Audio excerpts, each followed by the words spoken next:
kuasa tanah ialah kuasa kerajaan negeri. Kuasa untuk meluluskan kebenaran merancang itu kuasa PBT di bawah kerajaan negeri.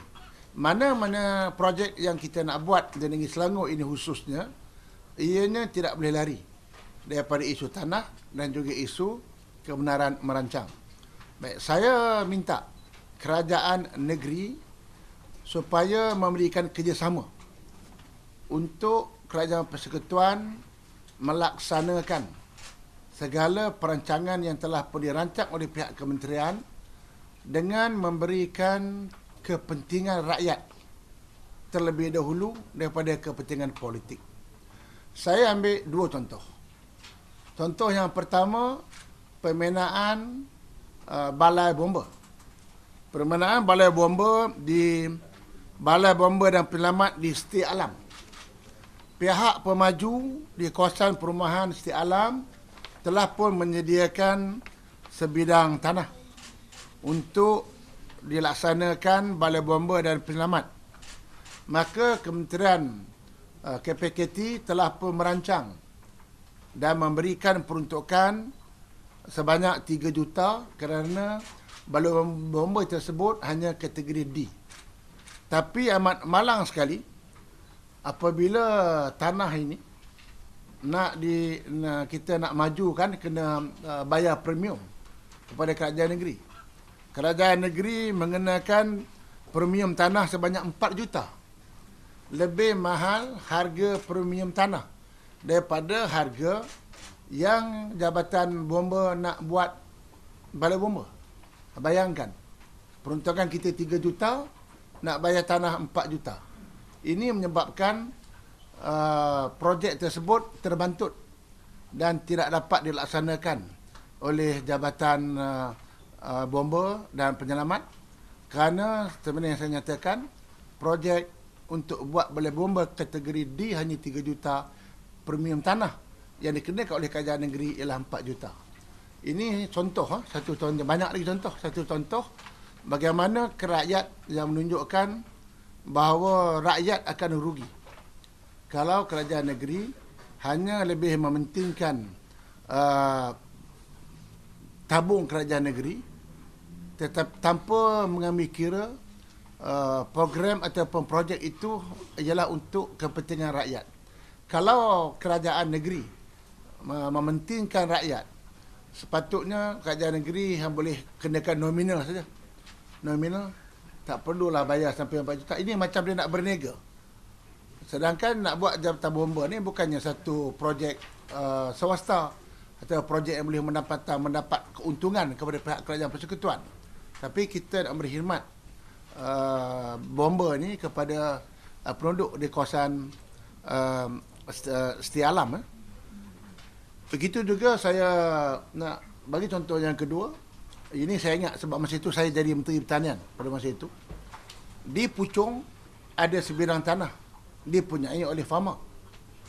Jadi Kementerian Pertanian ataupun farmer telah pun merancang, bukan saja merancang, telah pun meluluskan peruntukan untuk membuat pasar tani kekal. Di mana pada kita sudah maklum banyak negeri kita dah mulakan buat pasar tani kekal. Di Selangor, kita dah rancang 3 tahun lepas.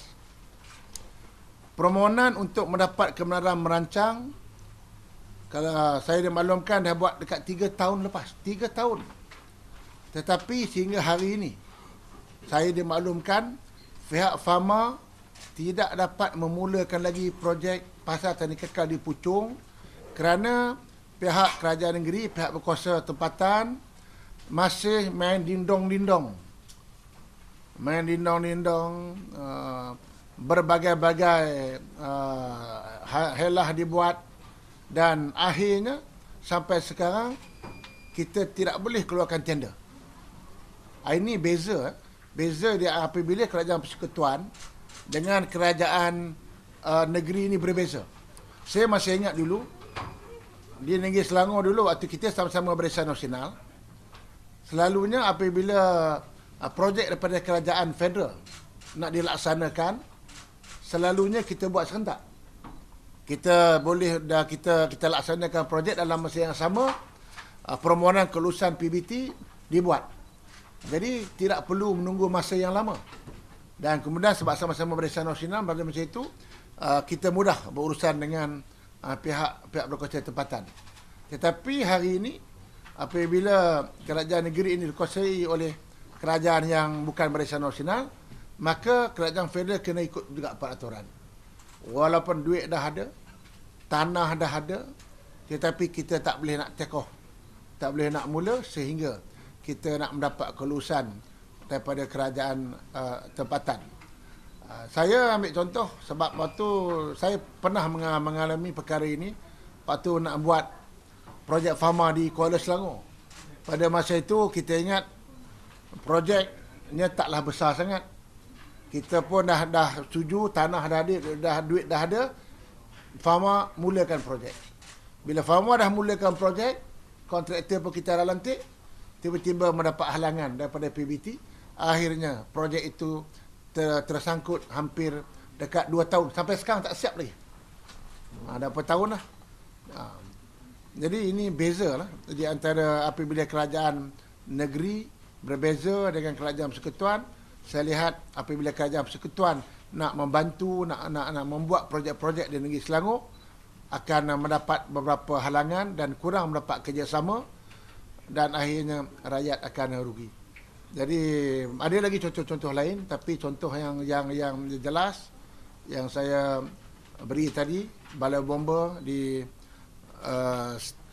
Setia Alam tak boleh nak laksana sebab premiumnya tinggi.